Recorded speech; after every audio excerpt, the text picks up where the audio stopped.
Vayan conmigo, por favor, a la primera epístola de a los Tesalonicenses, capítulo 5. Estaremos leyendo los versículos 6 al 11 en esta noche.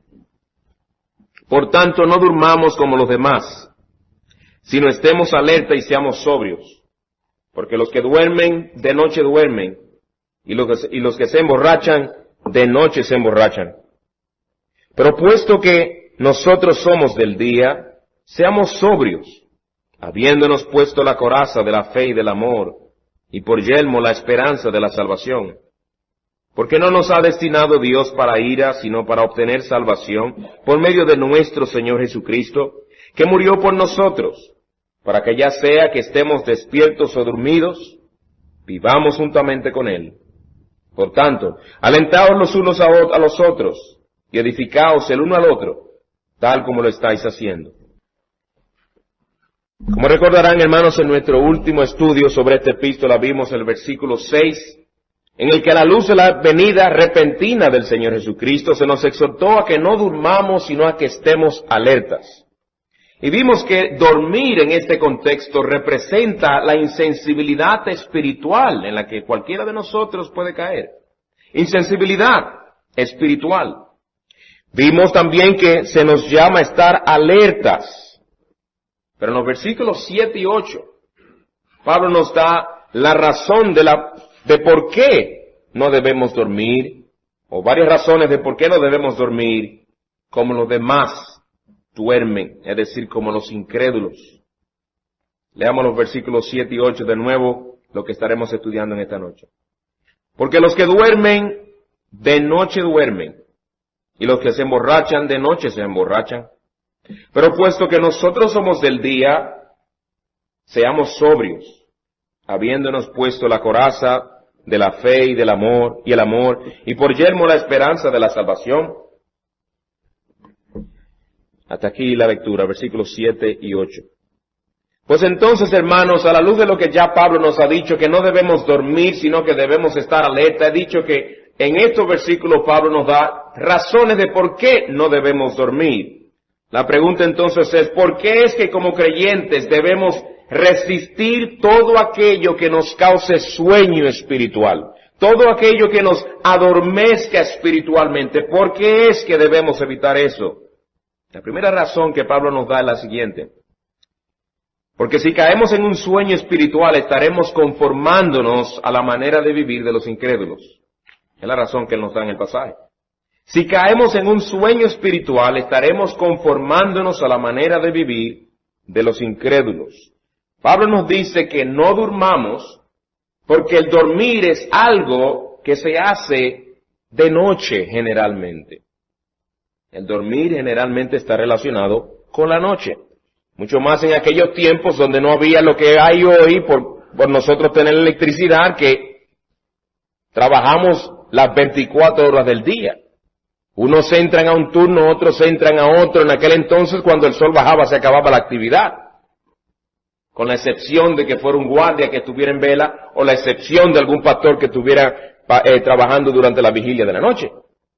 Pero generalmente, cuando caía el sol, se acababa el trabajo y la actividad. De igual manera también el emborracharse es algo que comúnmente, aún en nuestros tiempos, comúnmente se hace de noche. Y en aquellos tiempos particularmente era considerado algo muy vergonzoso el que a uno lo vieran borracho de día.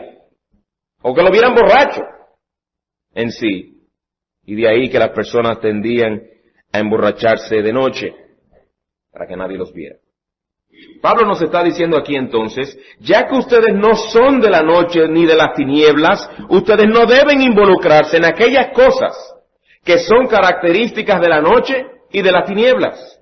Ustedes son hijos de la luz, ustedes son hijos del día. Compórtense de tal manera que sea evidente al mundo que ustedes son del día, que ustedes son de la luz. En pocas palabras, Pablo nos exhorta a guardarnos de la mundanalidad, a guardarnos de que no caigamos en un patrón de vida que refleje la manera de vivir de los mundanos. ¿Y qué es la mundanalidad? No nos vamos a detener a profundizar sobre el tema de la mundanalidad, porque simplemente uno de los aspectos de lo que vamos a ver en esta noche, pero de forma breve, hermanos. Primero, permítame decirle lo que no es la mundanalidad. La mundanalidad no es una lista de cosas que no podemos hacer.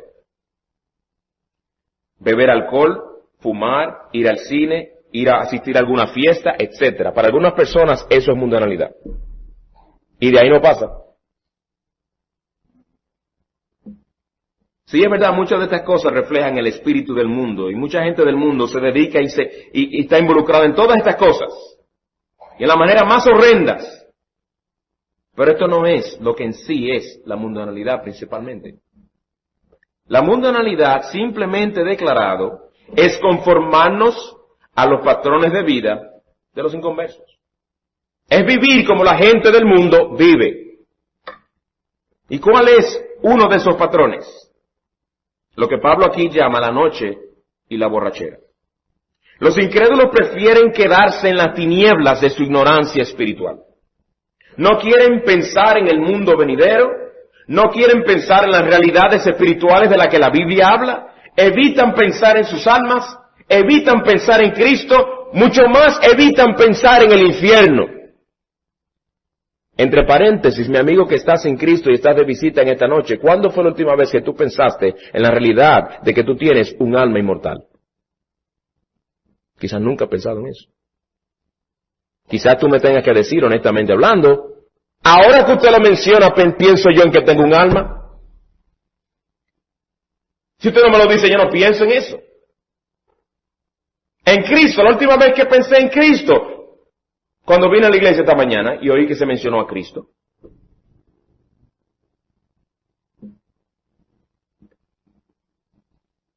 Tú no quieres pensar en esas cosas.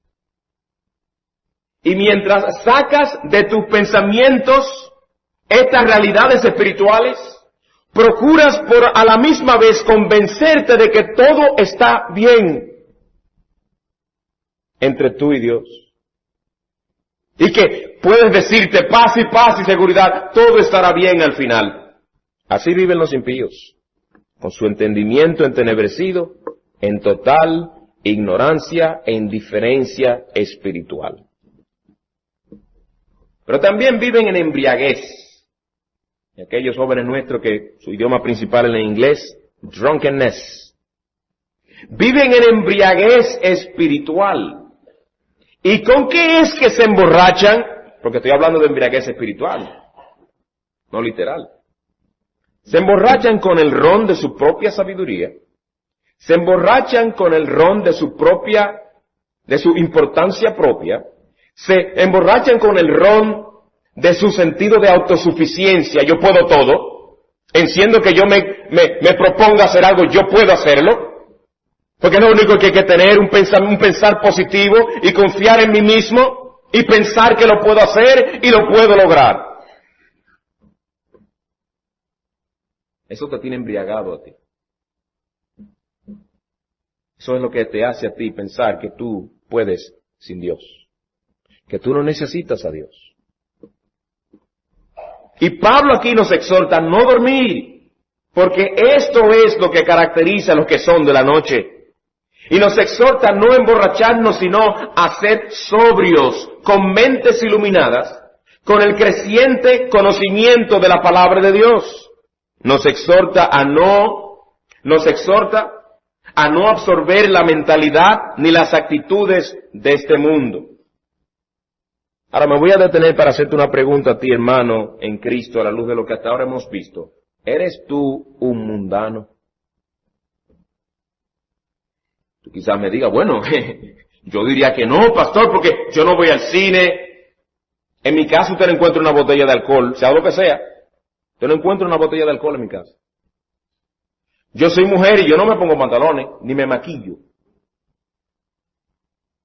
Y yo jamás he sabido, desde que me convertí, lo que es sentir bajo la planta de mis pies la arena caliente de una playa. Yo no voy a playa.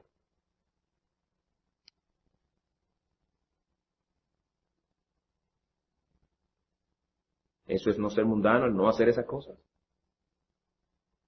Mi pregunta es, a la luz de un pasaje como este, ¿eres mundano o no? ¿Estás despierto espiritualmente? ¿Eres del día? La manera en la que has vivido esta semana que ha pasado, desde el domingo pasado hasta hoy, muestra que tú vives influenciado en tu manera de pensar y vivir por la resplandeciente y poderosa palabra de Dios. ¿Has estado viviendo a la luz de los valores eternos que te da la palabra de Dios? ¿O simplemente has estado como el resto del mundo existiendo? ¿En qué tú estás, fulano? Aquí existiendo. Sin rumbo. Sin un fin principal por el cual vivir. Viviendo tu vida tranquilo. Muy ocupado en tus asuntos cotidianos. Dejando que los años pasen uno tras otro, sin ninguna meta, sin ningún plan de cómo vas a mejor usar tu tiempo y vivir para el avance del reino de Cristo. Así vive el mundo, sin Dios. Sin Dios y sin ningún interés por lo que glorifica a Dios. El mundano vive así. A la luz de eso, eres un mundano. Tú hasta si quieres ni te afeites las piernas si tú eres mujer. Todos los vellos, parece un oso. Pero si tú no vives con las realidades eternas por delante, tú eres un mundano.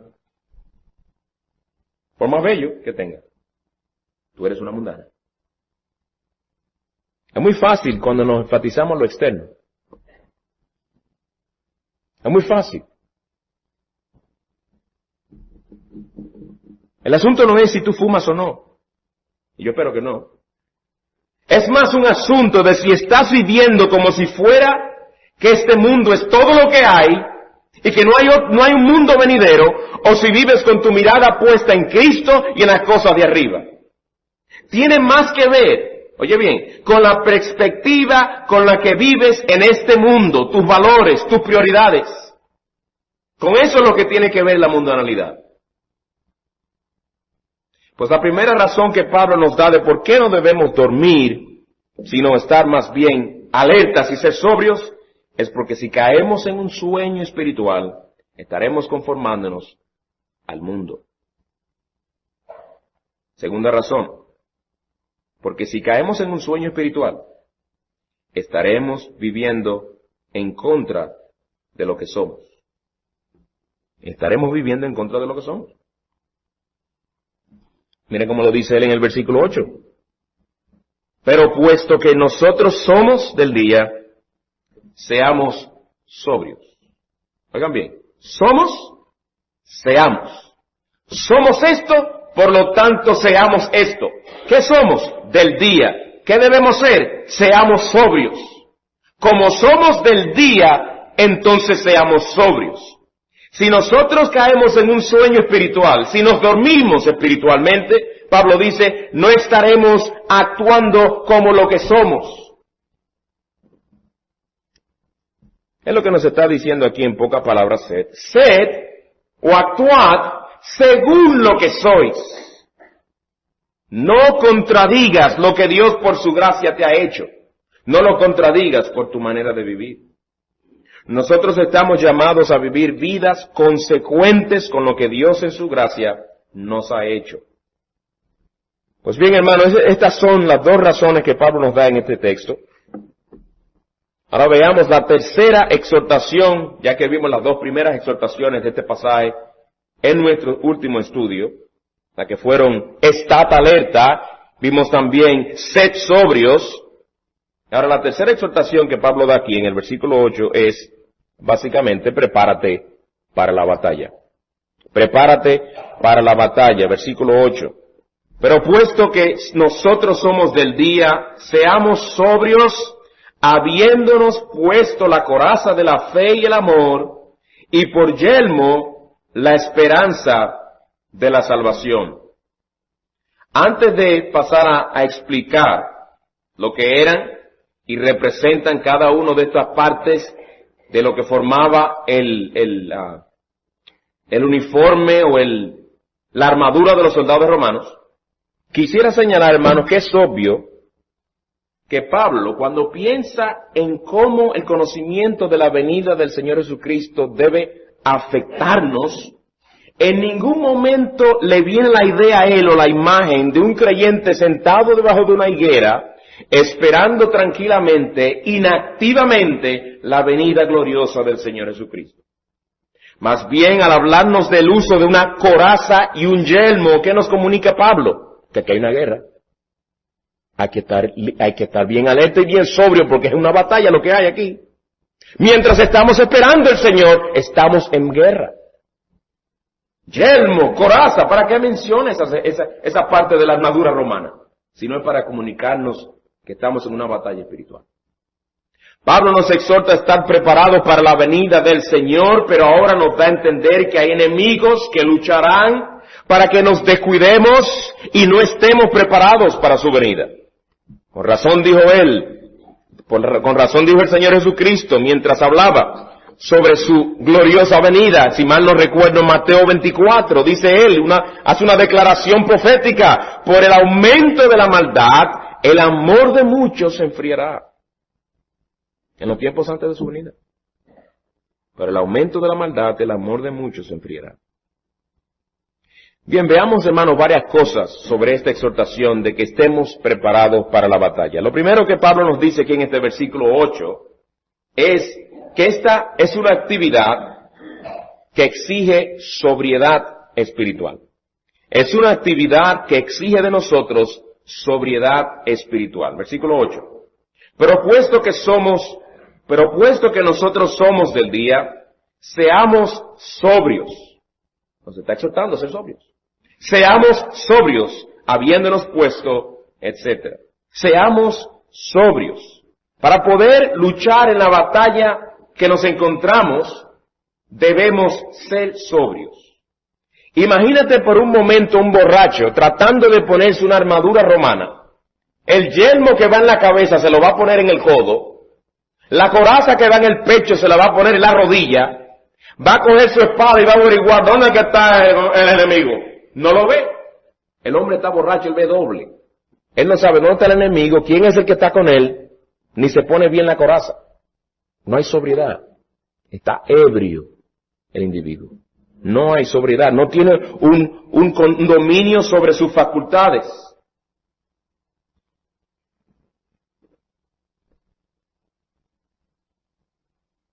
Para una persona poder batallar en una guerra, tiene que estar bien despierto. Tiene que tener cada parte de la armadura bien puesta y en el lugar debido. Tiene que poder reconocer al enemigo y usar sus armas contra éste. Para poder luchar en la batalla espiritual, hermanos, necesitamos sobriedad espiritual. ¿Y cómo se aplica esto a nuestras vidas espirituales? Que debemos evitar el uso excesivo, aún de las cosas legítimas de este mundo, con tal de evitar el embriagarnos con ellas, no sea que mengue en nosotros la perspectiva bíblica sobre el lugar que estas cosas temporales deben ocupar en nuestras vidas. Nosotros vivimos en un mundo en el cual, sin lugar a duda, necesitamos cosas. Tú necesitas cosas, yo necesito cosas. Necesitamos dinero. Para eso necesitamos trabajar. Necesitamos carro, necesitamos seguro, necesitamos comida, necesitamos recreación, necesitamos descanso, necesitamos un sinnúmero de cosas que son esenciales, sin las cuales no podemos llevar a cabo nuestras funciones, sin las cuales no podemos cumplir con nuestras responsabilidades, cosas legítimas. Sin embargo, estas mismas cosas, si nos dejamos absorber por ellas, pueden afectar nuestras almas para mal. Vayan conmigo a Lucas 21. Un pasaje al cual ya hemos hecho referencia, donde el Señor Jesucristo nos advierte exactamente de esto, contra esto mismo, de no dejar que estas cosas legítimas afecten nuestras almas.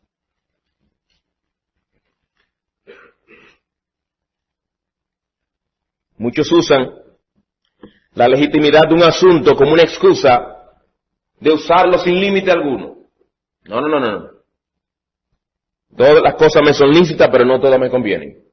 Hay cosas que son lícitas, pero a veces llegan un momento donde no son convenientes para nosotros. Y ese es el momento para detenernos, ese es el momento para ponerle un paro al asunto, o de nosotros disciplinarnos mejor para no dejar que estas cosas nos absorban. Lucas 21, versículo 34, allí dice el Señor, y hablando del mismo tema, en el contexto del cual viene hablando es de la venida del Señor. Estad alerta, no sea que vuestro corazón se cargue con disipación y embriaguez y con las preocupaciones de la vida. Que las preocupaciones de la vida pueden cargar nuestro corazón, el Señor dice que sí. Tanto así que nos llama a estar alerta porque puede pasarnos cualquiera de nosotros. El Señor reconoce que la vida está llena de preocupaciones. Él supo lo que es trabajar duro como carpintero. Él tenía que llegar a cierta hora, él tenía que cumplir con cierto trabajo, él tenía que trabajar de cierta manera, tenía que usar ciertas herramientas de cierta otra manera, tenía que aplicar lo que se le enseñó también. Él supo lo que fue también aliviar las preocupaciones de la gente. Aquellos que no podían comer, él llegó a aliviarlos. Aquellos que no tenían cómo sanarse, no había cura para su enfermedad, el Señor alivió su preocupación y su pesar. El asunto no es si hay o no hay preocupaciones en esta vida, porque las hay y las habrá. Baste a cada día su propio afán, como el Señor mismo dice. El problema está cuando dejamos que estas preocupaciones cotidianas nos carguen el corazón y distorsionen nuestra perspectiva sobre la vida. Pues para tú y yo estar preparados para esta batalla, tenemos que procurar mantener sobriedad de mente, sobriedad espiritual. Porque de otra manera nos veremos grandemente incapacitados para luchar como debemos luchar. Pues lo primero que aquí Pablo nos dice en el versículo 8, en base a esta exhortación de estar preparado para la batalla, nos dice que esta actividad exige sobriedad espiritual. Veamos en segundo lugar que esta es una actividad en la que nosotros somos responsables. Somos tú y yo responsables. Así como nosotros somos los que tenemos que mantenernos despiertos para no dormirnos. Y así como nosotros somos los que tenemos que estar alertas cuando así se requiere, de igual manera nosotros somos los que tenemos que estar preparados o prepararnos para la batalla. Un creyente no debería orar de esta manera. Señor, ponme la armadura para la batalla. Esa oración no tiene base bíblica. Porque el Señor nos manda a ponernos la armadura a nosotros. Esa oración es incorrecta, ¿verdad? Señor, ponme la armadura. El Señor te dice, póntela tú. Somos nosotros los que tenemos que hacer eso. Es nuestra la responsabilidad. Hermanos, hay algo que debemos entender, tener bien claro en cuanto a la vida cristiana, en caso de que todavía no lo sepamos, por experiencia ya. En la vida cristiana no puede haber progreso sin esfuerzo y sacrificio. Repito, en la vida cristiana no puede haber progreso sin esfuerzo ni sacrificio. Si tú no has progresado o no has estado progresando en tu vida espiritual, en algo no estás ejerciendo esfuerzo, no ha habido autonegación, no ha habido sacrificio. ¿No te has dado cuenta de eso? Por más años que tengamos en la fe, por más progreso que ya hayamos alcanzado, por más que sepamos de la Biblia, siempre tendremos la responsabilidad de ponernos toda la armadura de Dios, y esto cuesta mucho esfuerzo y esto cuesta mucho sacrificio. Deja de soñar, mi hermano. Deja de soñar con que algún día llegarás a un nivel en tu vida espiritual en la que ya no tendrás que esforzarte tanto. Te repito, deja de soñar que eso es un sueño. Ahora, si tú piensas que te encuentras en un nivel espiritual en el que ya no debes esforzarte tanto como antes cuando empezaste, es porque estás bien dormido espiritualmente. Has caído en un nivel de insensibilidad espiritual que te lleva a creer que ya no es necesario esforzarte tanto. Entonces despiértate como el Señor te manda en este pasaje, mantente alerta, sé sobrio, ponte la armadura antes que vengan esos dardos encendidos del Satanás. y penetren. La responsabilidad de ponernos la armadura es nuestra. Escuchen bien la palabra del versículo 8. Pero puesto que nosotros somos del día, seamos sobrios, oigan ahora, habiéndonos puesto la coraza de la fe y el amor, y por yelmo la esperanza de la salvación. Voy a subrayar algo gramatical, sin entrar en nada profundo. No dice, habiéndosenos puesto, dice, habiéndonos puesto nosotros mismos. ¿Se dan cuenta? Habiéndonos puesto la coraza de la fe y el amor, y por yelmo la esperanza de la salvación. Esto indica el esfuerzo y diligencia espiritual que requiere de nosotros el ponernos siempre esta armadura. Y hermanos, nuestra carne no le agrada esto. De ahí que dije que se necesita esfuerzo y sacrificio, porque a nuestra carne no le agrada. Nuestra carne se resiste contra todo aquello que requiere esfuerzo espiritual. De ahí que se resiste y se opone a la oración. Ahora, la oración es algo que es agonizante, hermano, para nuestra carne. Algo que le desespera, porque requiere mucho esfuerzo espiritual. Si tú en verdad estás orando de verdad. Repetir una oración memorizada, repetir una oración casi igual porque estás acostumbrado a orar casi siempre de la misma manera y lo haces por cumplimiento o por formalismo, no hay resistencia de la carne. Pero si estás hablando con Dios cara a cara, si estás luchando con el Señor como Jacob y no lo sueltas hasta que no te bendiga, ahí sí es verdad que la carne se opone. Te será resistencia. Porque la carne quiere hacernos creer que todo debemos dejárselo a Cristo. La carne nos dice, Él hará la obra, solo ora, y Él te guardará. Muy bien, dijo un siervo de Dios, cito, y cambié un poquito algo para que se entienda mejor. Cito, ay de aquel que quiera hacer a Cristo responsable de lo que Él nos ha hecho responsables a nosotros. El Señor Jesucristo nos ha dado la responsabilidad de ponernos toda la armadura. Por lo tanto, Él no nos va a vestir de la armadura a menos que nosotros nos vistamos de ella. Esto de ponernos toda la armadura no es tanto un asunto de que debemos orar por ello. Es más bien un asunto de remangarnos la camisa, coger la armadura y ponérnosla. Es una responsabilidad individual de cada uno de nosotros. Pues en primer lugar nos dice que esta es una actividad que exige sobriedad espiritual, seamos sobrios. Segundo, esta es una actividad en la que somos responsables, habiéndonos puesto. En tercer lugar, esta es una actividad en la que tenemos que cultivar las tres principales gracias espirituales: la fe, el amor, la esperanza. Este es nuestro último punto en esto que estamos viendo. Más bien, nuestro último punto en nuestro estudio, pero vamos a considerar cada una de estas cosas por separado. Como ya vimos al principio de esta serie, si recuerdan, hermanos, Pablo reconoce que estos hermanos abundaban en estas gracias espirituales. En el capítulo 1, versículo 3, Pablo les dice a ellos, teniendo presente sin cesar delante de nuestro Dios y Padre vuestra obra de fe, vuestro trabajo de amor y la firmeza de vuestra esperanza en nuestro Señor Jesucristo. Fe, amor, esperanza, las mismas gracias espirituales y de hecho en el mismo orden que las presenta en el capítulo 5 que estamos estudiando.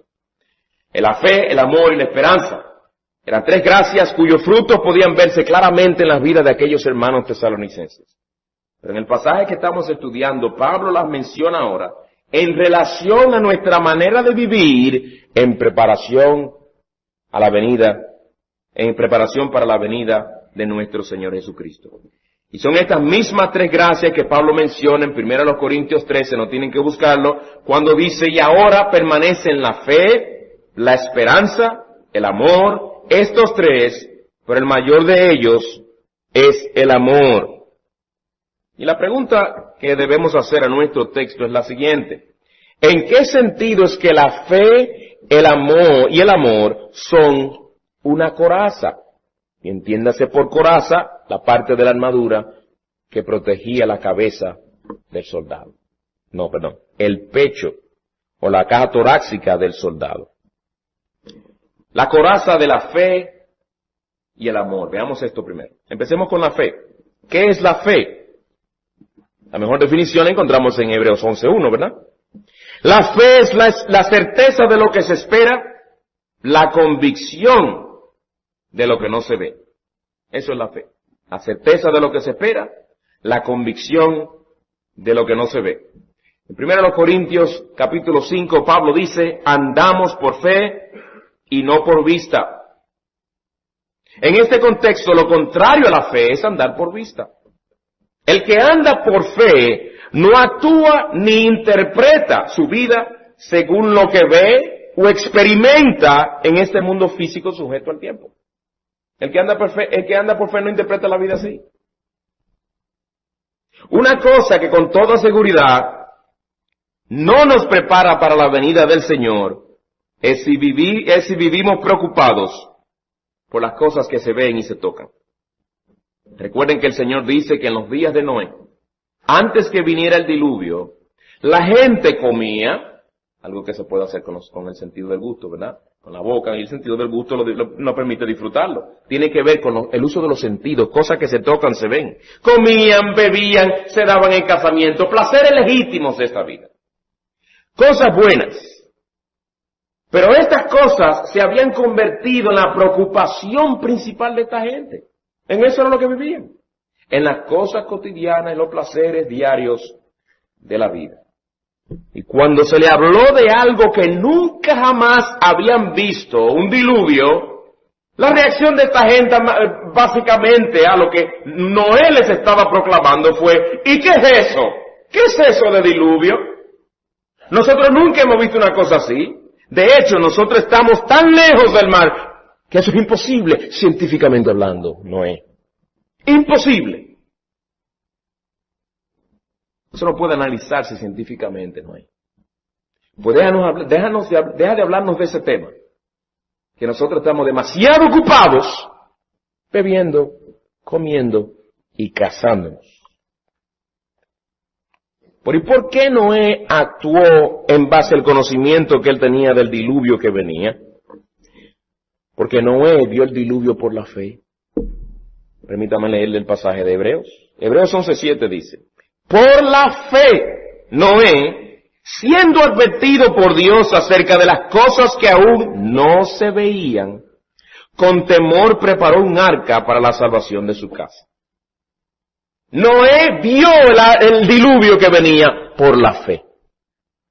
Él no dejó que las cosas que le rodeaban interpretaran su manera de ver lo que Dios había dicho. Si Dios había prometido, el Dios que no miente, en Él confiaba, en Él tenía su fe, y si Dios dijo que iba a venir un diluvio, y su sentido lógico, su lógica le decía, eso no puede ser posible, y el mundo alrededor le decía, eso no puede probarse científicamente, la fe de Noé sobrepasó todas esas dudas, todas esas cosas, y le llevó a confiar en aquel que no miente. Por la fe él lo vio. Es curioso notar, hermanos, que cuando el Señor Jesucristo, la manera en que el Señor Jesucristo describe a la generación antes del diluvio.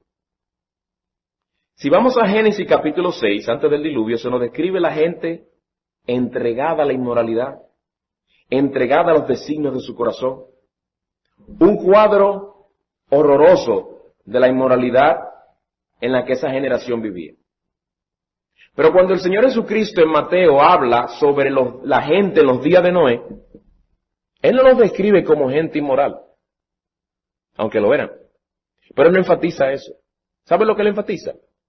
Él enfatiza la insensibilidad y la indiferencia espiritual de esa gente. Comían, bebían y se daban en casamiento. Él pudo haber dicho, era una generación fornicaria, era una generación adúltera, una generación violenta. Tanto así que llevó al Señor a arrepentirse de haber creado al hombre sobre la tierra. Pero el Señor no lo dice. Él describe esa generación como nuestra generación vive, indiferente a las cosas de Dios. muy preocupado por todas las cosas de este mundo, por lo material, por prosperar, por andar siempre al último grito de la moda, por siempre andar con su traje caro, con sus zapatos de $300 o lo que sea. Eso es más importante que la condición de mi alma delante de Dios.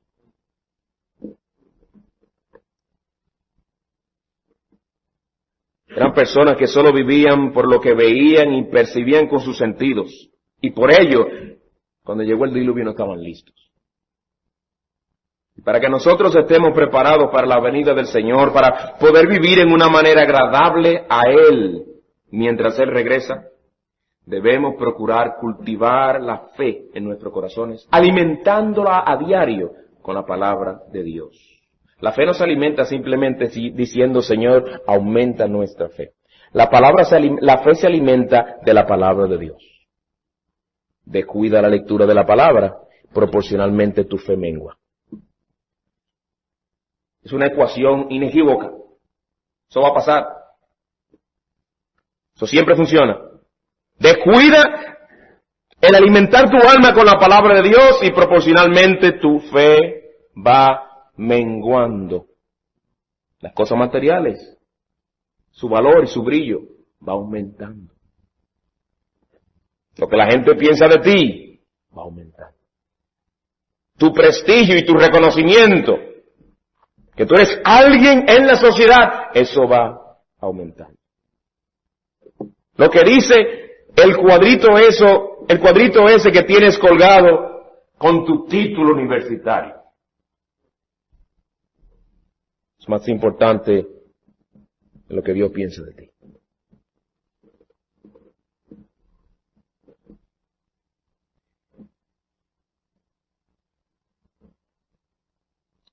Debemos también meditar en las cosas de arriba, hermanos. Creo que me temo que la solemne tarea de la meditación en las cosas espirituales, en las cosas de Dios, su palabra, es un deber que ha ido desapareciendo. Yo no conozco la mente y el corazón de todo el mundo, pero no oigo mucho a los creyentes hablando tanto de... Pero estaba meditando en estos días en la eternidad. Me puse a comparar la vida mía aquí con la gloria.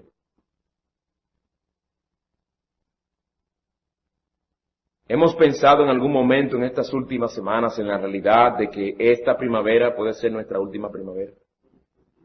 En que esta puede ser la última vez que veamos las flores salir. En algún momento pensamos en esa realidad, porque puede ser. Puede ser. Y la pregunta es si estamos preparados. Si estamos preparados. ¿Pensamos en algún momento en que esta vida es temporal? ¿O más bien estuvimos viviendo según la corriente de esta generación, que es la generación de la hora? Satisfacción ahora. Diversión ahora. Deleite ahora. No mañana, ahora. Lo de la Biblia, eso es futuro. Muchas de las promesas, futura. El mundo dice, yo te lo doy ahora. Esto queda claramente ilustrado, es decir, el vivir por la fe. Tenemos una gran ilustración de esto, si pueden ir conmigo a 2 Corintios capítulo 4. En la vida del apóstol Pablo, quien nos relata en este mismo capítulo muchas de sus aflicciones, grandes aflicciones que padeció este hombre de Dios. Sus vicisitudes no fueron un truco de cámara, fueron reales.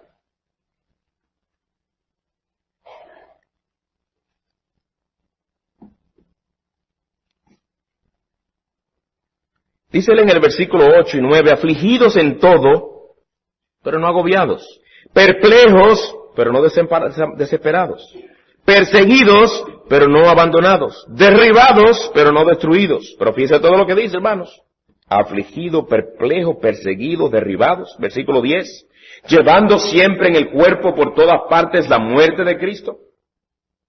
Y luego de que él da esa lista bien extensa de los padecimientos que había sufrido, en el versículo 16 él empieza a interpretar todas esas cosas con el ojo de la fe. Versículo 16 dice, por tanto, no desfallecemos, antes bien, aunque nuestro hombre exterior va decayendo, sin embargo nuestro hombre interior se renueva de día en día. Pues esta aflicción leve y pasajera nos produce un eterno peso de gloria que sobrepasa toda comparación. ¿Y cómo puede ser eso, Pablo? Bueno, al no poner nuestra vista en las cosas que se ven, porque las cosas que se ven son temporales, pero las que no se ven, aquellas en las que yo pongo la vista, son eternas. ¿Ven cómo él por medio de la fe pudo interpretar todo lo que le estaba pasando? Si Pablo hubiera visto y analizado todas aquellas cosas desde un punto de vista lógico, de lo que sus propios sentidos le decían, él se hubiera tenido que decir, pero señores, después de tanto sacrificio, dedicación y servicio al Señor, ¿con esto es que se me paga a mí? Cuando fui yo el que escribió más epístolas en el Nuevo Testamento, aunque fui el último llamado como un abortivo, ¿con eso se me paga a mí? ¿Realmente vale la pena seguir adelante? Pero él se ponía los anteojos de la fe para él interpretar todo lo que le estaba pasando. Y él resume todo aquello sufrimiento en 2 palabras, leve, pasajero. Pablo, tú estás minimizando lo que te pasó. No. Leve y pasajero en comparación con la gloria eterna que me espera. Donde yo tengo mi mirada puesta por medio de la fe. Leve y pasajera. Pues hermanos, debemos ponernos la coraza de la fe. Pero también en nuestro texto se nos dice que esta coraza está también compuesta del amor. El amor, esa virtud que según 1 Corintios 13 es la mayor de todas las virtudes. Pero cuando la vista reemplace la fe en el cielo, y cuando lo que disfrutemos en los cielos, en la gloria del Señor, tome el lugar de nuestra esperanza, ya no estaremos esperando nada más, ¿verdad? Estaremos disfrutándolo. El amor va a seguir por la eternidad. El amor siempre será. La pregunta es, ¿en qué sentido es que el amor forma parte de la armadura que debemos ponernos para luchar?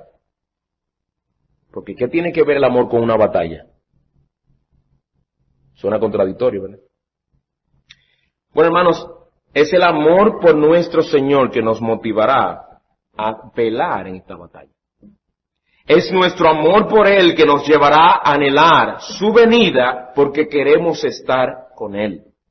El mundo con sus poderosas influencias nos grita lo siguiente: duérmete, cristiano, duérmete. Descansa, no tomes la vida tan en serio, muchacho, te va a dar un ataque al corazón.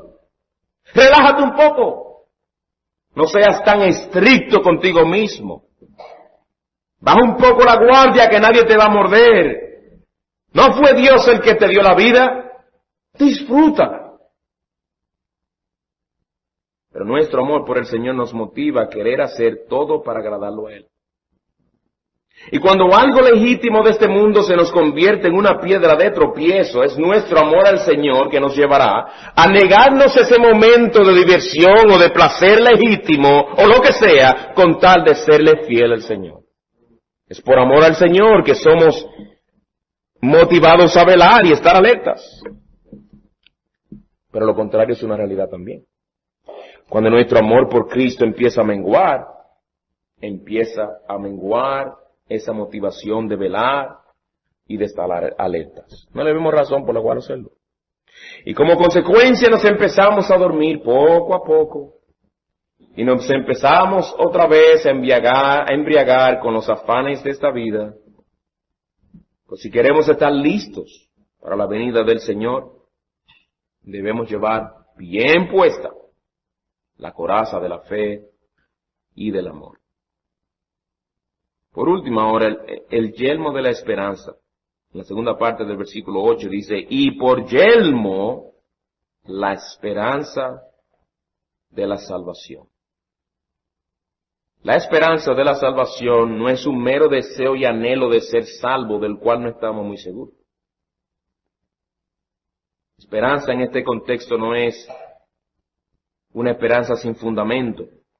En las Escrituras, como ya estudiamos anteriormente, la esperanza es la expectación gozosa y segura y confiada de bendiciones prometidas. Es la expectación gozosa y confiada de bendiciones prometidas. Y Pablo aquí dice que nuestro yelmo, la parte de la armadura que protegía la cabeza del soldado, es la gozosa y confiada expectación de las bendiciones sin comparación de nuestra salvación. Pero alguien puede preguntarse, ¿pero no eran ellos ya salvos? ¿Cómo esperanza de salvación? Suena como que ellos tenían esperanza de ser salvos, como si no lo fueran. Una buena pregunta. Bueno, en un sentido ellos eran salvos, en otro sentido todavía no lo eran, y paso a explicar. Eran salvos en el sentido de que sus pecados habían sido todos perdonados. El Señor era su redentor, Él había pagado por sus pecados. No había más condenación para ellos. Habían sido declarados justos en base a la justicia de Cristo.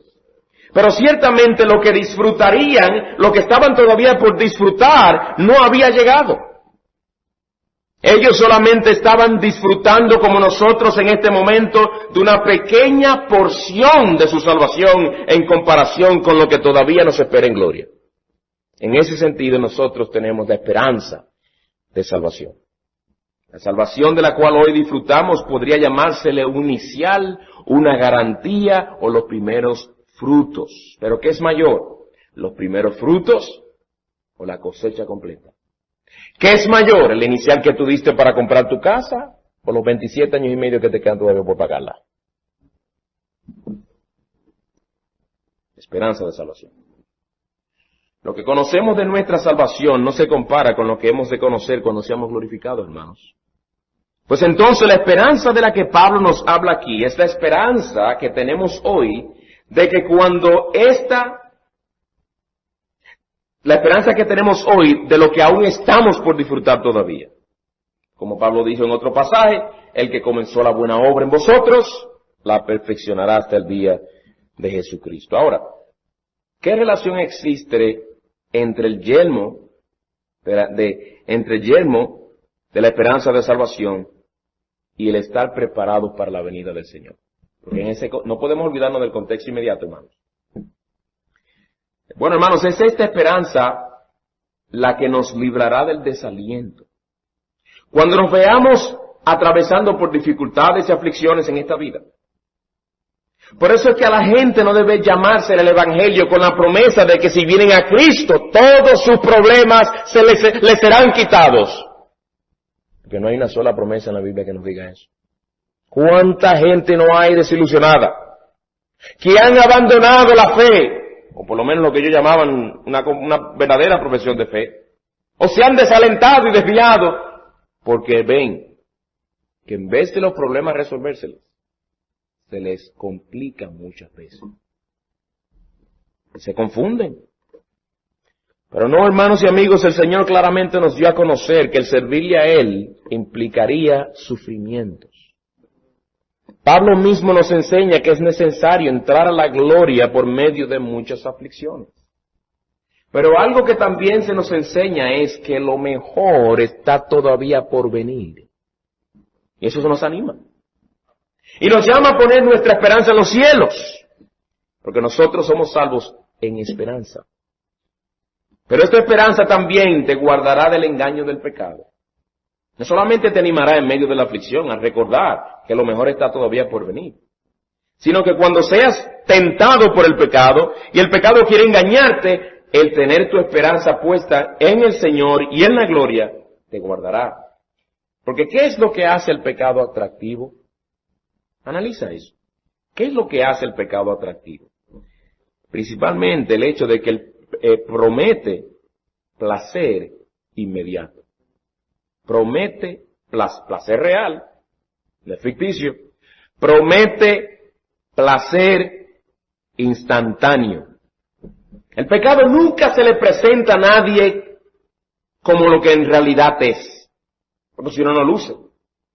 El pecado nunca te dice, disfrútame hoy y te voy a atormentar la conciencia por el resto de tu vida. Disfrútame hoy, deleítate en mí hoy, en este momentito solamente, y te voy a destrozar la familia. Gózate de mí hoy, y te prometo eterna condenación en el infierno. El pecado nunca se presenta así. ¿Alguna vez te ha tentado el pecado con una de esas promesas realistas? No, el pecado siempre lo que se presenta como lo mejor, como lo más deleitoso y como algo que te puede satisfacer instantáneamente. No hay que esperar. Pero cuando llevamos puesto el yelmo de la esperanza de salvación, le podemos decir a la tentación, lo que tú me ofreces no es nada. Los placeres que tú me ofreces son nada. En primer lugar, son pecaminosos. En segundo lugar, son nada en comparación con los placeres eternos que me esperan a mí. Tú me llamas a violar mi conciencia y ofender a mi Salvador por un momento de placer. Mira todo lo que Él tiene para mí allí en los cielos. Yo tengo mi mirada puesta en el gozo inefable que habré de disfrutar en su presencia allí. Y por eso veo como insignificante el darle el gozo a mi carne y así ofender a mi Señor. Oigan cómo se nos habla de Moisés, quien no se entregó a los placeres de la carne por la fe. Tenía su mirada puesta en otra cosa. Oigan, por la fe Moisés, cuando era ya grande, rehusó ser llamado hijo de la hija de Faraón. Prestigio. Él lo rehusó, escogiendo antes ser maltratado con el pueblo de Dios que gozar de los placeres temporales del pecado. Considerando, por la fe, considerando como mayores riquezas el oprobio de Cristo que los tesoros de Egipto. ¿Y por qué? El texto dice por qué. Porque tenía la mirada puesta en la recompensa. Tenía bien puesto el yelmo de la esperanza de salvación. Pues hermanos, no durmamos, estemos alertas, estemos siempre listos para la batalla con la coraza de la fe y el amor bien puestas y con el yelmo de la esperanza de la salvación bien colocado para estar firmes y glorificar al Señor mientras esperamos su gloriosa venida. Para concluir, amigo que nos visitas, cuando pensamos en ti tenemos que pensar en todo lo contrario. Aquí hemos hablado de fe y tú eres un incrédulo. Hemos hablado de amor al Señor y tú aborreces al Señor. Hemos hablado de esperanza y la Biblia te define como alguien que vive sin Dios y sin esperanza en este mundo. Tu caso está perdido. Tu caso es un caso horrible. Pero según las Escrituras, en esta vida todavía hay esperanza. ¿Saben por qué? Porque la palabra dice, hoy es el día de la salvación. Hoy es el día de la salvación. Entonces te llamo y te exhorto a venir a los pies del Señor Jesucristo. Arrepiéntate de tus pecados. Confía en Él por la fe, como tu única esperanza de salvación, para que halles en Él salvación. Para que vengas también junto con nosotros a ponerte la coraza de la fe y el amor y el yelmo de la esperanza de salvación. Y cualquiera que sean las aflicciones que ciertamente vendrán a tu vida, las interpretes por medio de la fe y las veas como leves y pasajeras, en comparación con el peso de gloria que te espera allí en la gloria, junto con el Señor Jesucristo. Vamos a orar. Insuficientes somos, oh Señor, para aplicar tu palabra. ¿Cómo se resiste en nuestra carne estas cosas? Padre, ayúdanos a alimentarnos de tu palabra día y noche para que nuestra fe siempre se mantenga vigorosa, para que podamos siempre interpretar todas las cosas a través de la fe, a través de tu palabra. Aumenta nuestro amor a ti para que sea nuestro amor a ti lo que nos motive a nosotros a ser sobrios y estar alertas. Ayúdanos, oh Señor, a nosotros también tener la esperanza de la salvación. Cuando veamos la aflicción, miremos siempre a ti. Pongamos nuestra mira en las cosas de arriba. Bendícenos, oh Señor, y trae y obra con poder en el corazón de aquellos que no te conocen, para que gocen de estas bendiciones. En Cristo te lo pedimos. Amén.